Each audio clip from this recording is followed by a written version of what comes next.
Hello everyone, how are you all? I hope you all good and welcome to Current Affairs in Flux. Let's begin today's daily current affairs. December 18th, we observe International Migrants Day, and theme of the International Migrants Day is harnessing the potential of human mobility, where this day is marked by the United Nations through the agency International Organization for Migration, where it is headquartered in Switzerland. And this day is observed to highlight the contributions which are made by the 272 million migrants, which includes more than 41 million people who are internally displaced persons, and the challenges they faced. And the first and this day is first observed in the year 1990, whereas the headquarters of International Organization for Migrants is at Switzerland, and the Director General is Antonio Vitorino. Next one. December 18th, we also observe National Minorities Right Day. And this is every year on 18th of December, it is observed as the National Minorities Rights Day. And this day is observed to uphold the right to freedom and equal opportunities for the minorities in India, and to create awareness about the respect and the dignity of the minorities. Since the British rule, India has faced many obstacles regarding the basic human rights, and these rights were safeguarded after the independence, and the people must be aware of it. Whereas, if to aware the rights of the minorities, December 18th is observed as a National Minorities Right Day. Next one. December 18th, we also observe World Arabic Language Day. And theme of the World Arabic Language Day is the Arabic language and civilizational communication, where the Arabic language is one of the pillars of the cultural diversity of mankind, and it is the one of the most widely used languages in the world, which is spoken by more than 400 million people. And the purpose of this day is to raise awareness of the history, culture, and the development of the language by preparing a program of special activities and events. Next one. RBI imposes penalty on PNB and the ICICI Bank for deficiencies in regulatory compliances. Yeah, the RBI has imposed a penalty of rupees 1.8 crores on the Punjab National Bank and 30 lakh rupees on ICICI Bank for the deficiencies in regulatory compliances, which means they have not following the rules according to the RBI according to the Banking Regulation Act 1949. For not following these rules, RBI has imposed a penalty on these two banks. Next one. Union Cabinet approves rupees 76,000 crore push for semiconductor manufacturing. Yet the Union Cabinet has approved rupees of 76,000 crore for the for the boosting of the semiconductor and the display manufacturing in India, and this has been approved under the PLI scheme, that is production linked incentive scheme.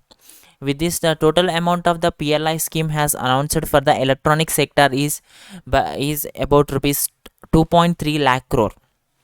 And in this scheme, it was approved as a global hub. To make the India as a global hub for high tech production, as well as to attract the large chip makers, to strengthen the India's ambition to be self reliant in electronic manufacturing, and to bring huge investments for India. Next one. And with this launch, this scheme, the government expects investments of about 1.7 lakh crore, and the 1.35 lakh jobs will be developed in the country by the upcoming 4 years. Next one. NASA's Parker Solar Probe enters the sun's uppermost atmosphere. The Parker Probe, which is a NASA's which is launched in the year 2018, has now touched the sun, which means this probe has entered the sun's upper atmosphere for the first time in the human history, where the NASA has planning to launch this probe since the 1958 itself. And now, after 60 years of the hard work, now this Parker Solar Probe has entered the upper atmosphere of the sun, which is called corona. Uh, and in the 2018, the NASA has launched this Parker Solar Probe, which aims to unravel the mysteries of sun by traveling closer to it. And after 3 years of launching, it has finally arrived in the solar atmosphere. Next one. Here, if you see, NASA administrator is Bill Nelson, and it is headquartered at Washington D.C., US. Next one. Kumar Mangalam Birla receives Global Entrepreneur of the Year award. Here, Kumar Mangalam Birla, who is the chairman of Aditya Birla Group, has received the Global Entrepreneur of the Year award for the business transformation from the Indus entrepreneurs based out of Silicon Valley. And he is the first Indian industrialist to receive the award for the global entrepreneurships, along with top global business leaders like Satya Nadella, Elon Musk, and Jeff Bezos. And the awardee was selected by the independent jury, which is chaired by the venture capitalist of Tim Draper and the founder Draper University. Next one. Here, the Prime Minister Narendra Modi has ranked the eighth position on the list of the world's top 20 most admired men. And here, the Prime Minister Narendra Modi is at the eighth position in this list. Where this list is a survey which is carried out by the data analytics company YouGov. Where in this list they have taken the feedback from 42,000 people from 38 countries. If we see from the India, there are some more people in this list. If we see them, Sachin Tendulkar, Shah Rukh Khan, Amitabh Bachchan, and the Virat Kohli are also in this list. Across, and the Prime Minister Narendra Modi has has jumped over to the eighth position in this list as a world's top 20 most admired men. If we see the world's top 20 most admired women list from India side, Priyanka Chopra, Aishwarya Rai, and the Sudha Murthy are in this list. Next one.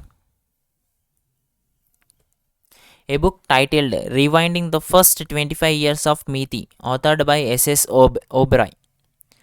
Here, the S.S. Oberoi, who is the former advisory of the MeitY, that is Ministry of Electronics and Information Technology, launched this book called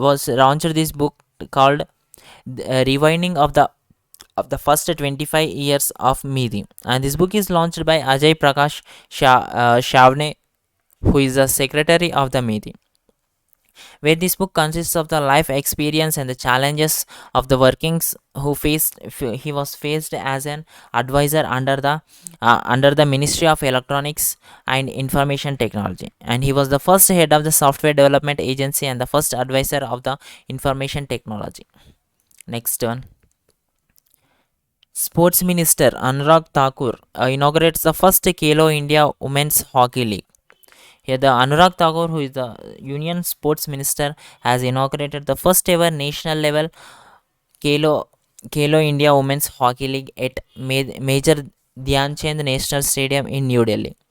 And it is the first phase in which the total of 14 teams will be participated in this league, and total of 42 matches will be played from 15th of December to the 21st of December. And the winner of this league will get a cash prize of rupees 30 lakh. Next one. Thank you everyone. Stay safe and stay strong.